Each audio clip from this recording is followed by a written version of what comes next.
So in this Robinhood tutorial video, I will be showing you guys how to buy Bitcoin here on Robinhood. So once Robinhood is opened up, I want you to go down to the bottom and select the magnifying glass or the search page.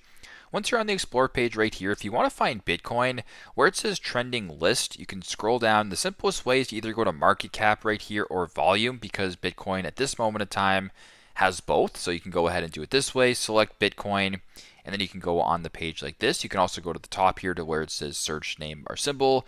You can type in BTC if you want, or you can type in Bitcoin, and then once that is done, just select it, and then you're brought to the same page. Once you're on the Bitcoin page, go down to the bottom, press on the green buy button. It'll then bring you to this screen where you can type in however much you want to buy. So in my case, if I wanted to do $10, I will go ahead and press 10.